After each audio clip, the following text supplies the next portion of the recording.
কারো শিশুর ডেভেলপমেন্ট ঠিকমতো হচ্ছে কিনা, বা কোনো সাধারণ ধারণা আপনার পক্ষ থেকে আছে কিনা এই বিষয়ে? জি, হেলদি ডেভেলপমেন্ট, তাই না? জি জি যে আমরা কখন কিভাবে বুঝবো যে এই শিশুটির হেলদি ডেভেলপমেন্ট হচ্ছে, বা তার কি কি কাজ দেখে বা তার কি কি বিহেভিয়ার দেখে আমরা বুঝবো যে হ্যাঁ, নাও হি ইজ গোয়িং নর্মাল, বা ওর ব্রেনটা ঠিক দিকেই যাচ্ছে, বা ওর ডেভেলপমেন্টটা প্রপার ওয়েতেই হচ্ছে।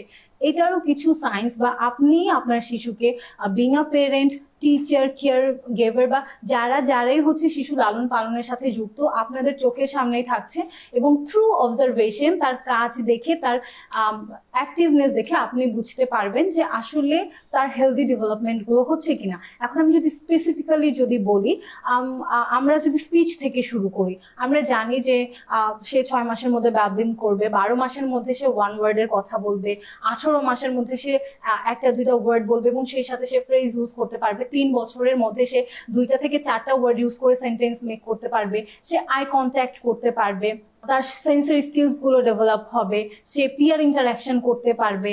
এই জিনিসগুলো যখন আমরা একটা শিশুর মধ্যে গ্রোয়িং আপ হতে দেখবো, আমরা বুঝবো তার হেলদি ডেভেলপমেন্ট হচ্ছে। এবং সেই সাথে আরো অনেক জিনিস আছে। এখন আমরা খুব সহজেই, যেহেতু আমরা হচ্ছে ডিজিটালাইজেশন একটা জেনারেশনে আছি, আমরা খুব সহজেই বুঝতে পারবো যে কি করে আমি বুঝবো আমার বেবিটার প্রপার ডেভেলপমেন্ট হচ্ছে।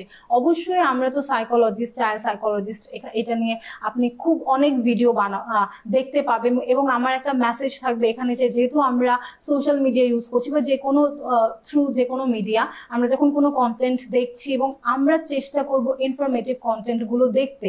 সাপোজ আপনার বাসায় একটা 3 বছরের বেবি আছে, সো যখন আপনার এই রিলেটেড কোনো একটা ভিডিও আপনার ফেসবুক ফিডে আসলো, নিউজ ফিডে আসলো, আমি বলবো অবশ্যই এড়িয়ে যাবেন না, সেটাকে দেখেন, সেটাকে মনোযোগ দিয়ে দেখেন। হয়তোবা কোনো না কোনো একটা ইনফরমেশন আপনার কাজে লেগে গেলে যেতেও পারে। এবং বারবার বলছি, আর্লি গাইডেন্স, আর্লি ইন্টারভেনশন খুবই ইম্পর্টেন্ট। কারণ এই সময়টায় যদি আমি আর্লি আইডেন্টিফাই করতে পারি, তাহলে আমার যে সাকসেস রেট সেটা অনেক বেড়ে যাবে। সবসময় আমরা যারা চাইল্ড সাইকোলজিস্ট আছে, আমরা সবসময় স্পিচ দিলে বা অন্য অন্য ব্রেন ডেভেলপমেন্টের ক্ষেত্রে অলওয়েজ বলি আর্লি ডেভেলপমেন্ট, আর্লি ইন্টারভেনশন। কেন বলি? কারণ তখন সাকসেস রেট বা তখন ইমপ্রুভমেন্ট রেট অনেক বেশি বাড়ে।